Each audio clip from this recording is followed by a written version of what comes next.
All right, ladies and gentlemen, I just want to go through the activity, which is day 2 of the simulation. Now, I know you're just going to get a blank screen right now, but I wanted to make sure you could see what I'm looking at when I need to be looking at it. So this is the form of the second form that we'll be doing, and this is the one on, excuse me, amplitude and wavelength, or the properties of waves. So I'm just going to put this into the actual site so we can see it. There we go. We're going to go ahead and launch this. Now I'm going to go through the questions with you as you follow along on the form. Make sure you're filling out the form along the way we're doing it. So they ask you first, it gives you a summary about what the amplitude of a wave is. Remember, that's look at this measurement here. So which of the following best describes the amplitude of a wave? Okay. Then it asks you how is amplitude related to the energy of the wave carries. So you might want to pay attention to this last sentence right here, because that's kind of the key part about that one.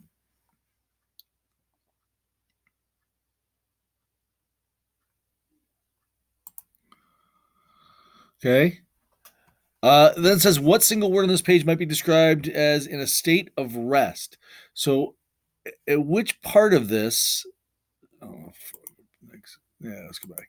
So, which part of this is where if there was no energy going at all? So here's one wave with a high amplitude, a lot of energy. This one has very low energy, but the resting point is this term we call here. So what do we call that term? My guess is we're going to call that equilibrium. Okay, we're going to move on to the demonstration portion of it. I want you to click and drag the red pendulum and center it as close to the 2 as possible. The 2, keeping on the thicker blue horse, so we want to keep it right about here. Okay, we're going to let it go. And it's going extremely slow, but that's fine.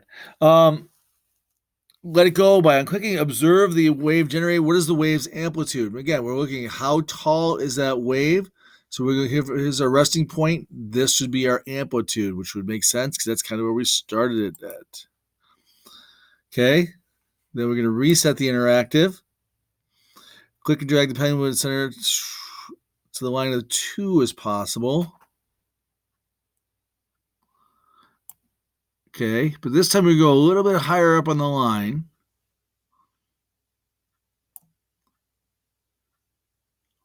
And we're going to let that go. Now we'll notice that the distance it travels is the same, but it's doing it a lot more frequently. The distance from one wave to the next is a lot shorter. So you're going to answer that question. You're going to reset the interactive one more time.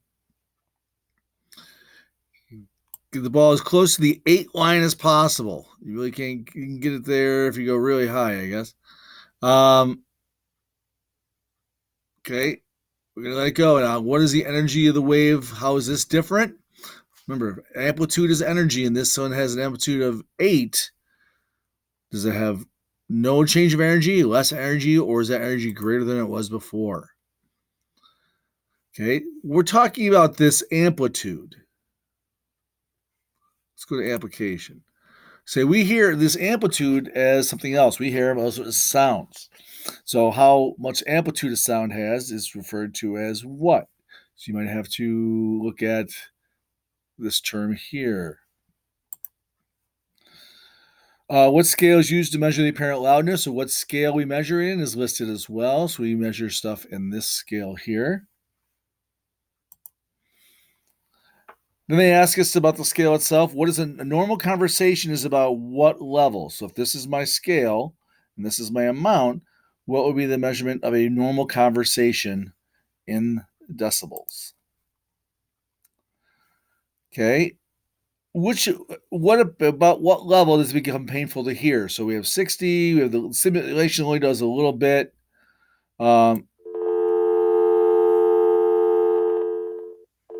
So I can only change to here. So you'll notice what is happening though. As my amplitude decreases, so does my loudness. So the threshold of pain will be right around here when it's actually painful to hear. And what happens to the amplitude of the wave as you increase the apparent loudness in the simulation? So watch the wave. As I increase the loudness, what's happening to the amplitude of the wave? Okay.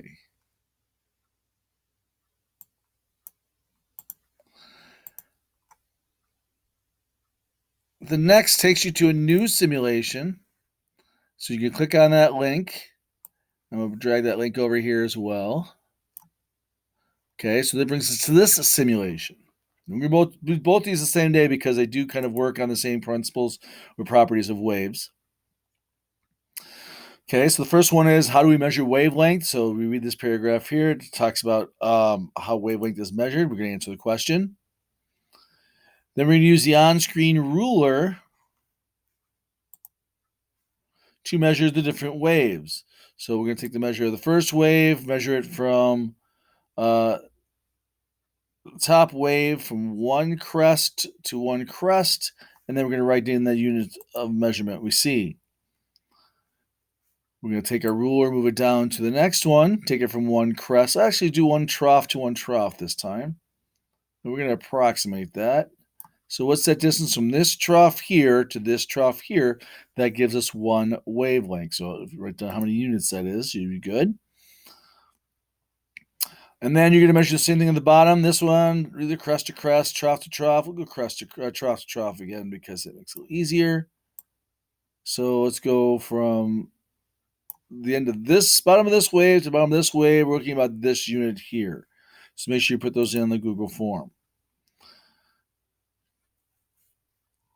All right, it's going to make me do that to enter. Well, actually, it won't. We're going to go, then we're going to scoop on to the light spectrum and talk about light. Sorry, let me get this out of there. I don't want that there anymore. So light is just waves, electromagnetic waves. They can travel through a vacuum.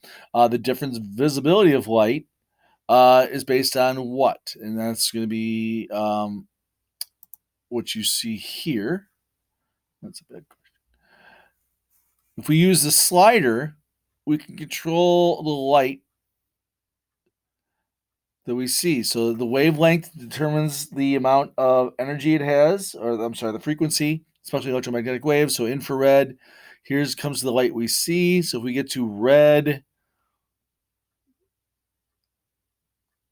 and they'll see the bar actually changes color as we get close to it. So let's find probably the best amount of red we can get. This is driving me crazy. So an answer approximately that would be okay, if that makes sense to you. And then we're going to find the approximate wavelength of blue light. So we're going to take it all the way. So we have Roy G. Biv. So, oops, sorry. Read quick. Let's say, that's about blue. So, how does the wavelength of ultraviolet light compare to the wavelength we can see? Here's ultraviolet light. So let's look at the wavelength from crest to crest to trough to trough. We're at 354 nanometers. If we go to visible light, the light we can see, what happens to the length of the wave? Does it get longer or does it get shorter? So ultraviolet light, are they shorter wavelengths than visible light or are they longer wavelengths than visible light? And then based on the light spectrum, which type of light has a wave has the longest wavelength? Is it going to be ultraviolet, visible light, or infrared? Which one has the biggest amount of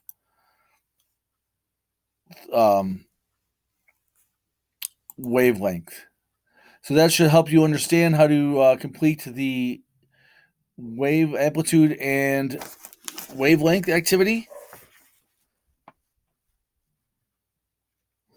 Make sure you follow along with that. If you have any questions, please feel free to ask.